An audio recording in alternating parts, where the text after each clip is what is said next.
함께 따라하겠습니다. 선으로 갚아 주시리라. 선으로 갚아 주시리라. 성경에서 대표적인 위대한 인물인 다윗의 인생을 살펴보면 크게 두 부분으로 선명하게 나눠지는 것을 볼 수 있습니다. 사무엘하 11장에 나오는 이 밧세바와의 간음 사건이 그 기점이 되는 거죠. 그 기점으로 분위기가 완전히 달라져요. 사실 다윗이 젊어서 사울 왕에게 쫓겨다닐 때에는요, 하나님과의 거리가 멀어질 틈이 없었습니다. 그때는 극심한 고통과 고난, 핍박이 찾아와서 너무나 힘들었지만 그 고통이 더욱 하나님을 의지하는 그 믿음을 낳게 했죠. 하지만 다윗이 모든 것을 다 누리고 소유하는 그런 왕이 되었을 때 그는 넘어집니다. 넘어져도 아주 심하게 넘어져요. 크게 넘어집니다. 돌이킬 수 없을 만큼 치명적으로 넘어집니다. 그 넘어짐의 사건이 바로 이 밧세바와의 간음 사건이었어요. 사무엘하 11장 27절 말씀, 성경은 분명하게 이렇게 기록하고 있죠. 다윗이 여호와 보시기에 악하였더라. 이거 굉장히 이례적인 표현이에요. 왜냐하면 다윗은 여호와 보시기에 좋았더라 라고 이야기를 하거든요. 근데 이 순간을 기점으로 인생이 나락으로 떨어지는 것을 보게 됩니다.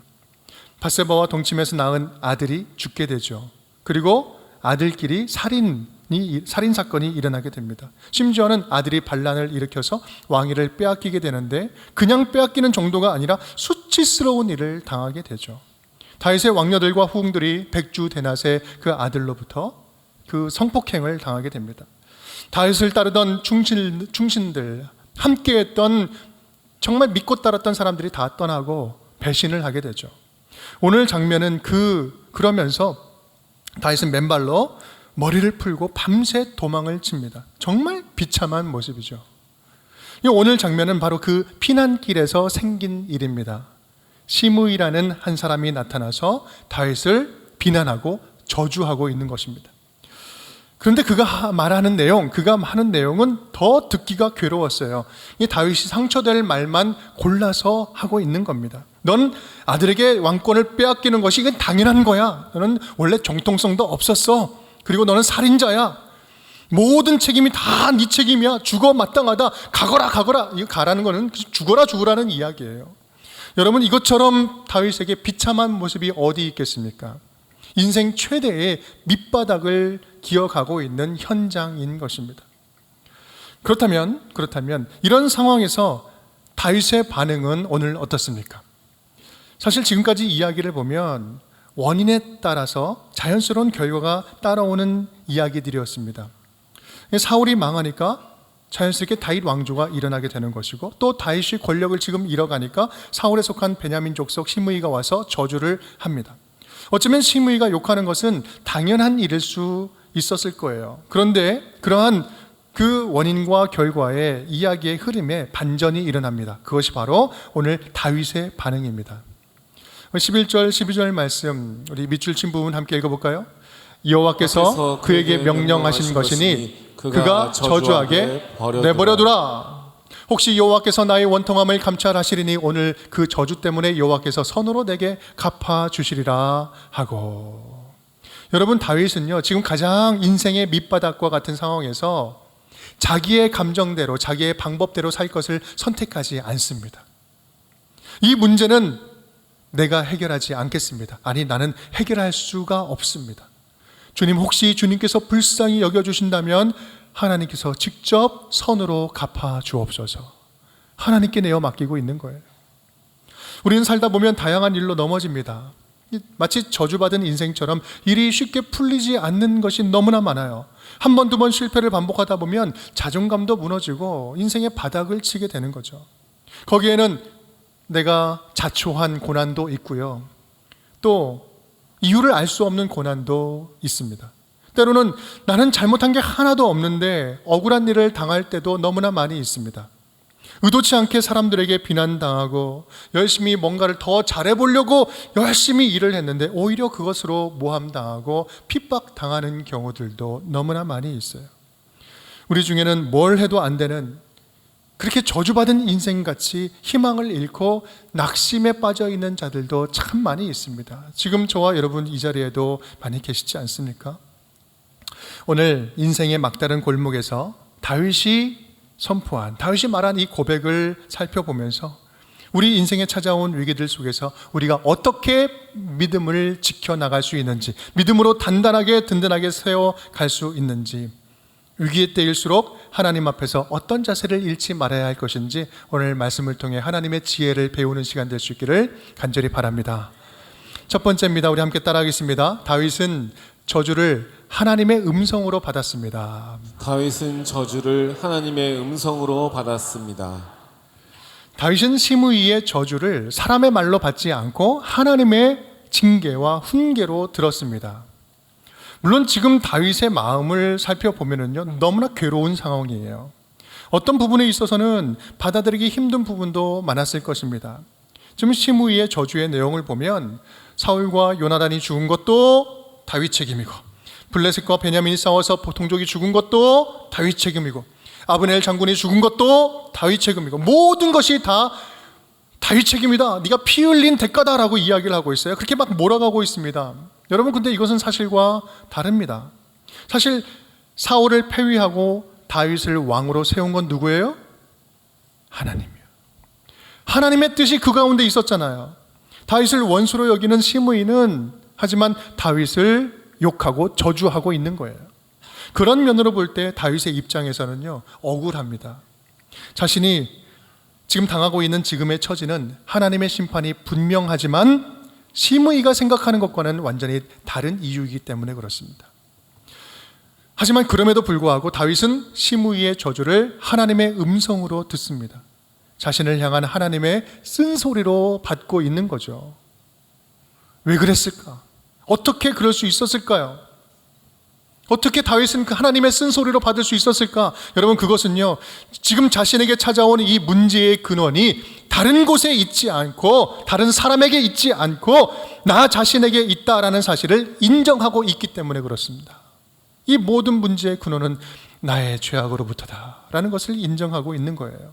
그래서 시편 51편은 이렇게 고백하고 있죠.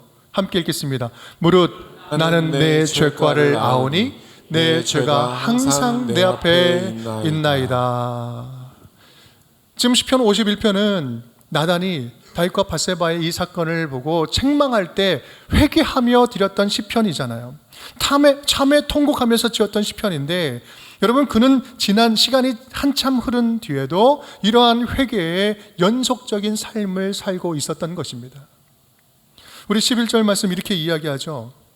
또 다윗이 아비새와 모든 신하들에게 이르되 내 몸에서 난 아들도 내 생명을 해하려 하거든 하물며 이 베냐민 사람이라 여호와께서 그에게 명령하신 것이니 그가 저주하게 내버려두라.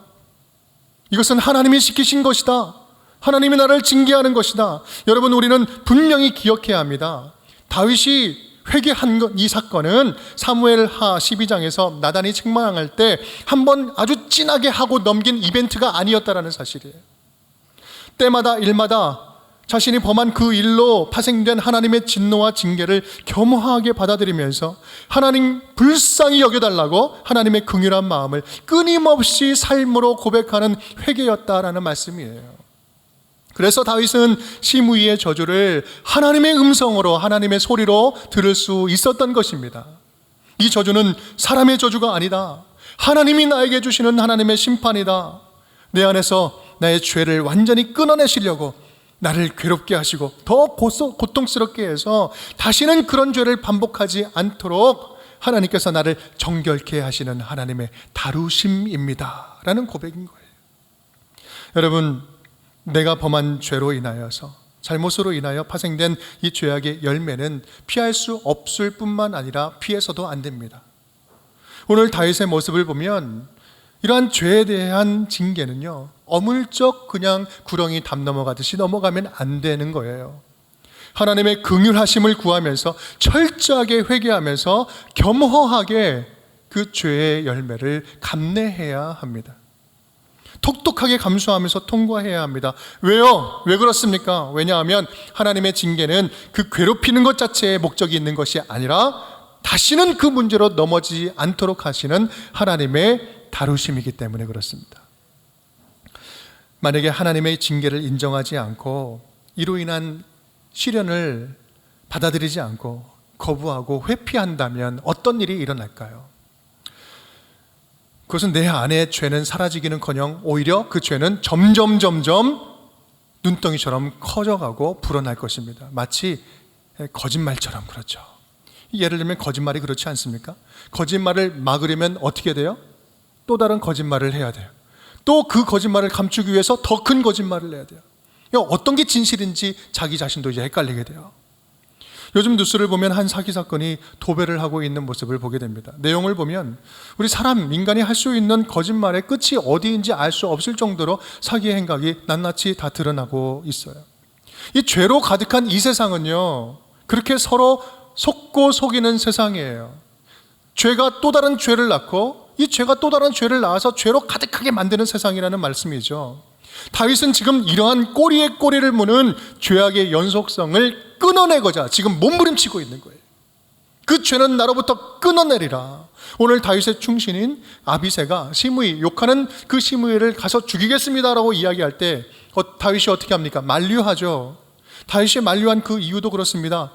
나의 그런 감정적인 문제 때문에 아비새가 시므이를 죽인다면 아비새 또한 살인죄를 범하는 죄를 파생하게 되는, 그 낳는 결과가 되기 때문이죠. 더 이상 죄가 반복되지 않도록 끊어내는 것, 그것이 바로 다윗이 지금 이 징계 속에서 품고 있는 간절한 마음이었습니다. 그렇습니다. 다윗이 지금 간절히 원하는 마음은 단 하나뿐이에요.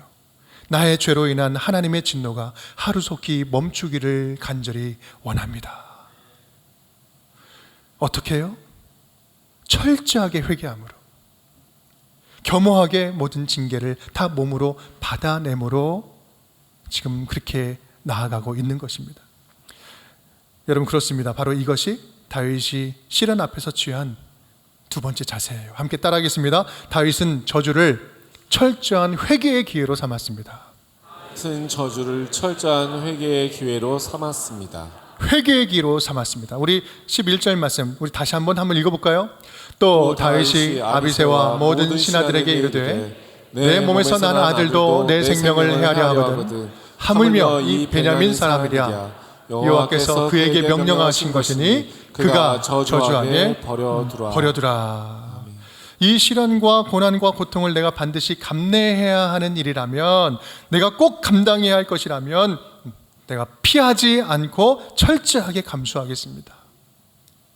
사실 바세바 사건 이후로 다윗에게 너무나도 혹독한 고난이 계속 찾아오고 있습니다. 우리 앞서 말씀드린 바와 같이 다윗이 가졌던 모든 명예, 부, 권력, 힘, 사람, 하나님의 신망, 은혜 다 끊긴 것 같은 삶이에요. 자존심도 바닥을 치고 있고요, 기뻐할 일이라고는 하나도 없는 것이고 더 이상 살 소망도 다 잃어버렸습니다. 사실 이쯤 되면 웬만한 사람은 맨정신으로 버티기 힘든 정도였을 거예요. 다윗의 멘탈도 굉장히 대단했던 것 같아요. 하나님의 진노가 이쯤 되면 끝나지 않을까 싶은데 그렇지 않아요. 다윗에게 고난이 꼬리에 꼬리를 물고 계속해서 끊어지지 않습니다. 그렇다면 하나님은 왜 그렇게 혹독하게 다윗을 징계하시는 걸까? 왜 이렇게 철저하게 징계를 하시는 걸까? 여러분, 이것은요, 우리 시편에 보면 하나님을 향한 다윗의 그 마음들, 고백들을, 그리고 또한 다윗을 향한 하나님의 고백들을 성경에서 살펴보면 그 마음을 우리가 잘 알 수 있습니다. 하나님이 다윗을 가혹하게 징계하고 다루시는 만큼 하나님은 그만큼 다윗을 가열차게 사랑했기 때문에 그렇습니다. 다윗을 너무나 뜨겁게 사랑했기 때문에 그래요. 하나님은 당신 마음에 합한 다윗을 절대로 잃고 싶지 않아서, 포기하고 싶지 않았기 때문에 더욱더 철저하게 돌이키고 회복시키는 과정을 주고 있는 것이었습니다. 누구보다도 철저하게 돌이킬 기회를 주고 회개할 기회를 주고 그렇게 통회하는 과정을 통해서 더욱더 순금처럼 연단하려고 하는 하나님의 담금질이었다라는 말씀입니다. 여러분, 하나님은 당신의 자녀들의 이 죄의 문제를 대충 넘어가기를 원하지 않으십니다. 그래서 징계를 때로는 주시죠. 여러분, 이것은 진짜 사랑입니다. 온전히 돌이켜서 하나님 닮은 자녀로 바꾸기 위해서 주시는 징계, 이것은 하나님의 무한한 사랑이라는 말씀이에요. 여러분, 혹시 하나님이 여러분을 그렇게 다루시고 계시는 것을 지금 느끼고 계신다면 여러분 너무 서운해하지 않기를 바랍니다. 사랑해서 주시는 연단인 줄 믿습니다. 히브리서 12장 말씀 보면 이렇게 말씀하고 있어요. 함께 읽어볼게요. 내 아들아 주의 징계하심을 경히 여기지 말며 그에게 꾸지람을 받을 때에 낙심하지 말라. 주께서 그 사랑하시는 자를 징계하시고 그가 받아들이는 아들마다 채찍질 하심이라 하였으니. 아멘. 사랑하는 자를 징계하시고 받아들이는 자들에게 채찍질을 주신다. 사랑하는 여러분, 혹시 우리를 돌이키시려고 하나님이 회초리를 들으신 게 느껴지신다면 여러분 그 훈계를 경히 여기지 않았으면 좋겠습니다. 대충 반응하지 않았으면 좋겠어요. 회개할 때는 어설프게 하지 않고 확실하게 돌이키고 회개할 수 있기를 바랍니다. 힘들지만 감사하게 여기면서 감내하는 거지요. 하나님 없이 살던 삶을 완전히 내어버리고 주님께 삶을 온전히 다시 맡겨드릴 수 있기를 간절히 축복합니다. 여러분 혹시 지금 믿음의 회복이 조금씩 일어나고 있는 분들 계십니까? 그렇다면 거기에서 안주하지 말고 더욱더 힘을 내서 주님 주시는 그 말씀 앞에 말씀을 온전히 순종하면서 나아갈 수 있기를 바랍니다. 신앙생활을 제대로 하려고 하면 때로는 예전의 습관을 끊어내고 버려야 할 그 순간들, 쉽지 않은 순간들이 찾아와요. 그럴 때 주님, 제가 철저하게 주의 자녀로 거듭나겠습니다. 한쪽 다리, 이쪽 다리, 이 양쪽 다리 걸치고 있는 삶이 아니라 철저하게 주님께로만 향하겠습니다. 굳은 마음과 결단으로 하나님 앞에서 신앙을 단단하게 결단하는 기회가 될 수 있기를 간절히 바랍니다. 또한 여러분, 저주받은 것 같은 지금의 이런 열악한 상황도 하나님이 주시는 기회가 될 수 있어요. 믿음으로 다시 온전케 되는 기회 말입니다. 하나님은 지금 우리가 각자 처한 모든 상황 속에서 지금도 여전히 말씀하고 계십니다. 때로는 주님 주일의 말씀으로, 때로는 찬송할 때, 기도할 때, 묵상할 때도 말씀을 주시지만 때로는 누군가의 스쳐 지나가는 충고, 내 생각과는 다른 공동체의 결정, 결코 받아들이고 싶지 않은 현실 상황, 이 상황을 통해서도 주님께서는 지금 우리에게 세미한 음성으로 말씀해 주고 계신다는 말씀이에요. 바라기는 이 시므이의 저주 속에서도 하나님의 음성을 들었던 다윗처럼 지금도 다양하게 인도하시고 말씀하시는 하나님의 음성을 귀 기울여 들을 줄 아는 주의 자녀들이 될 수 있기를 간절히 바랍니다. 또한 단순히 듣기만 하는 것이 아니라 어떤 말씀을 주시더라도 온전히 순종하겠습니다, 결단하는 주의 자녀들이 되었으면 좋겠어요. 그럴 때 예전에는 경험하지 못했던 믿음의 풍성한 열매요, 신앙의 성장을 경험하게 될 줄 믿습니다. 이것이 바로 다윗이 이 위기의 순간에 품었던 마음, 두 번째 마음입니다. 세 번째입니다. 우리 함께 따라하겠습니다. 다윗은 저주를 통한 하나님의 은혜를 확신했습니다. 다윗은 저주를 통한 하나님의 은혜를 확신했습니다. 이제 다윗은 자신의 속마음을 좀 더 선명하게 드러내 보여줍니다. 12절 말씀이죠. 함께 읽겠습니다. 혹시 여호와께서 나의 원통함을 감찰하시리니 오늘 그 저주 때문에 여호와께서 선으로 내게 갚아주시리라 하고. 아멘. 그래서 감찰하다, 라라는 히브리어 단어는 의사가 마치 환자를 진찰하듯이 꼼꼼하게 살펴보는 것, 그것을 말합니다. 주님, 제 마음을 꼼꼼하게 주님 감찰하시고 회개하는 이 마음을 불쌍히 여겨주셔서 나의 진심을 받아주셔서 이제 저주를 거두시고 자비를 베풀어 주시옵소서. 여러분, 이것은요 철저하게 주님 앞에 회개한 자만이 드릴 수 있는 긍휼이에요. 회개한 자만이 구할 수 있는 긍휼인 겁니다. 주님, 제 마음 아시잖아요. 아시죠? 이제 제가 무엇인가를 하지 않겠습니다. 주님, 주님의 방식대로 직접 하나님의 선으로 갚아 주시옵소서. 다윗은 이제 시므이에 대해서 하나님께 탄원합니다. 하나님께서 그런 제 마음을 잘 감찰해서 진짜 제 마음을 잘 아신다면 하나님께서 직접 하나님의 방식대로 시므이에게 갚아주세요. 여러분, 그렇습니다. 우리가 기억할 일이 있습니다. 다윗이 지금 하나님께 범죄했다고 해서 시므이가 지금 다윗에게 저주하는 이 행동이 정당하고 올바른 행동이라고 이야기할 수 있을까요? 아니요, 결코 그렇지 않습니다. 그럴 수 없어요. 시므이가 지금 다윗을 저주하고 있는 이 바후림이라는 지역은 사울이 살았던 출신의 지역이었어요. 베냐민 땅이었습니다. 그리고 시므이는 그의 사울의 친족이라고 이야기하죠. 그러니까 시므이는 사사로운 개인적인 감정, 지역 감정, 혈연적인 감정을 앞세워서 다윗을 신랄하게 지금 비난하고 있는 거예요. 또 그는 다윗이 힘이 있을 때는 아무 소리도 못하다가 다윗이 힘을 잃고 처참한 상황에 처해지니까 가장 상처되는 말만 골라서 지금 하고 있는 거예요. 여러분, 이런 행동 자체가 비겁한 거예요. 무엇보다 하나님이 부여하신 다윗 언약과 다윗을 통한 하나님의 통치에 대한 하나님의 그 큰 경륜을 전혀 이해하지 못하는 처사였습니다. 사실 그런 이유로 다윗은 당장 이 시므이를 처단해도 나름대로 명분이 있었어요. 하지만 다윗은 시므이를 직접 처단하지 않고 어떻게 합니까? 하나님께 맡깁니다. 하나님께 내어 맡기는 거예요. 로마서 12장 19절 말씀 함께 읽겠습니다. 내 사랑하는 자들아, 너희가 친히 원수를 갚지 말고 하나님의 진노하심에 맡기라. 기록되었을 때 원수 갚는 것이 내게 있으니 내가 갚으리라고 주께서 말씀하시니라. 아멘. 내가 갚을 것이다. 내가 갚을 것이다. 여러분, 이 고백은요, 이런 내용과 같습니다. 우리 함께 읽어볼까요? 하나님 안에 있는 최악이 내 안에 있는 최선보다 더 완전합니다. 그러니 주님께 모든 것을 완전히 맡깁니다. 아멘. 여러분, 이 시므이라는 인물의 말로를 아십니까? 어떻게 죽었는지 아세요? 성경은 보란듯이 이 시므이의 말로를 분명하게 아주 세세하게 낱낱이 기록하고 있어요. 열왕기상 2장 36절에서 46절까지 아주 긴 분량을 이 스토리를 설명하고 있어요. 내용은 이렇습니다. 솔로몬이 이제 왕이 되어서 시므이를 살려주기는 하는데 조건을 줍니다. 예루살렘에서 떠나지 말아라. 평생 이 예루살렘 안에만 있으면 넌 살 수 있다라고 이야기를 합니다. 그런데 3년째 되던 해 이 시므이의 종들이 도망칩니다. 이 가드 땅으로 도망치는데 그것을 빌미로 나가서 가드 땅을 나갔다 들어온 소식을 듣게 돼요. 여러분, 3년 만에 지금 거의 예루살렘에서 떠납니다. 여러분, 이것이 실수였을까요? 아니요, 실수가 아니었습니다. 이것은 아주 의도적인 행동이었죠. 명령을 가볍게 여기는 행동이었어요.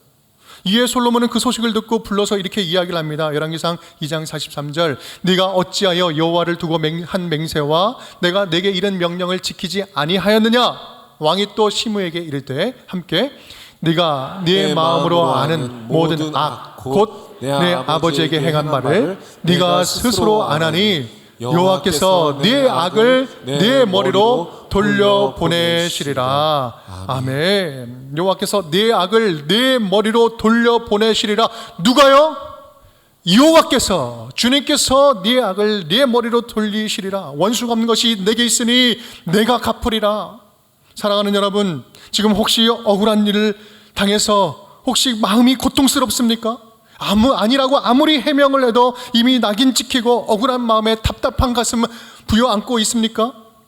그래서 당한 일을 나도 똑같이 갚아주고 싶다, 똑같은 방법으로 갚아주고 싶은 마음들 들지는 않습니까? 여러분, 그러한 우리들에게 주님께서 오늘 말씀해주고 계시는 거예요. 로마서 12장 17절 말씀 함께 읽겠습니다. 아무에게도 악을 악으로 갚지 말고 모든 사람 앞에서 선한 일을 도모하라. 아멘. 제발 악으로 갚지 말고 악을 또 만들어내지 말고 선한 일을 찾아보아라. 선한 일을 도모하여라. 그런데 우리 안에는 그렇게 선한 것도 없고 악을 악으로 갚을 수밖에 없는 그런 연약한 존재이기에 공의롭고 선하신 아버지 하나님께 내어 맡기는 것만이 완전한 해결책이라는 말씀이에요. 로마서 12장 21절 말씀, 악에게 지지 말고 선으로 악을 이기라. 악을 이길 수 있는 방법은 선으로 덮어버리는 것이다. 탈무드는 이것을 이렇게 해석합니다. 선으로 악을 갚아라. 사랑하는 여러분, 우리 아버지 하나님은요, 지금 저와 여러분의 모든 마음의 부분들을 다 감찰하고 계십니다. 진찰하고 계세요. 세세하게 보고 계시고 알고 계십니다. 마치 꼼꼼하게 의사가 MRI로 CT로 꼼꼼하게 다 진찰하듯이 우리를 들여다보시고 살피시고 우리의 감정을 함께 느끼고 계십니다. 우리의 아파하는 마음도 억울한 눈물도 너무 창피해서 누구에게도 말하지 못하고 주님 앞에만 통회하며 드리는 은밀한 회개의 기도를 주님께서는 듣고 계십니다. 주님께 우리의 마음을, 우리들의 이 연약함을 온전히 들고 나가서 내어 맡길 수 있기를 간절히 바랍니다. 내 스스로는 해결 방법이 없어요. 주님 손에 붙들릴 때에만 해결될 수 있는 것. 반복적으로 넘어지는 우리의 저와 여러분의 죄된 습관이 있습니까? 그거 스스로 뭔가를 해결하려고 하지 말고 주님께 들고 나아가 철저하게 회개하고 주님께 낱낱이 구할 수 있기를 바랍니다. 억울하고 원통한 일을 스스로 풀려고 하지 말고 악으로 악을 갚지 말고 하나님 안에 있는 선함을 기대하고 하나님께 들고 나아가 그 문제를 주님께 내어 드릴 수 있기를 간절히 바랍니다. 여러분, 저도 목사지만 여전히 그 훈련을 계속해서 하고 있어요. 맡기는 훈련이죠. 열심히 잘 해보려고 하지만 저도 원하지 않게, 의도되지 않게 오해받는 일들도 있고요. 또 비난받는 일들도 가끔 있습니다. 여러분, 목사가 무엇으로 살겠습니까?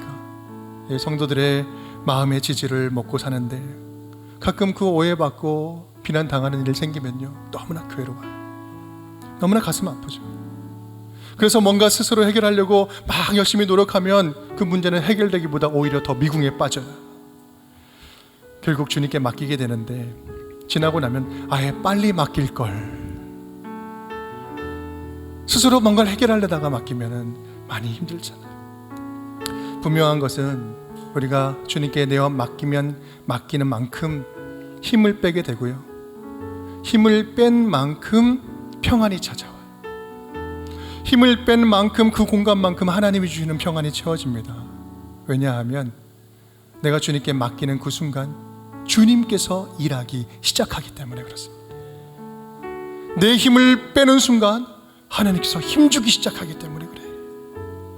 우리 어제 2024년도 새 회기를 준비하면서 정책운영위원회를 다녀왔습니다. 내년도에 여러 가지 살림들을 함께 살펴보고 또 내년 우리 교회를 섬길 분들을 한 분 한 분들을 살펴보면서 또 함께 기도하고 세우는 정책 수련회를 했어요. 예한교회도 이제 준비 잘 되고 있습니다. 이제 한 달 남았는데 준비하는 여러 막바지 준비를 하고 있습니다. 우리 12월 두 번째 주일날 이제 M5에서 창립 예배를 드려요. 12월 첫 번째 주일은 우리가 파송 예배를 드리는 것이고요. 여러 잔치가 준비되고 있습니다.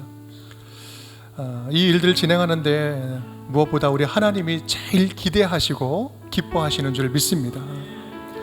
다만 간절히 바라기는 우리 공동체 가운데 말씀하시고 인도하시는 우리 성령님께 이 모든 일들을, 모든 주도권을 주님께 내어 맡길 수 있으면 좋겠습니다. 내 힘으로 하려고 하는 것이 아니라, 인간의 생각으로 판단으로 하려고 하는 것이 아니라 주님께서 우리를 통해서 일하시도록 우리의 주님께 몸과 마음을 내어 맡길 때 진정으로 주님께서 행하시는 것들을 우리가 눈으로 보게 될 줄 믿습니다.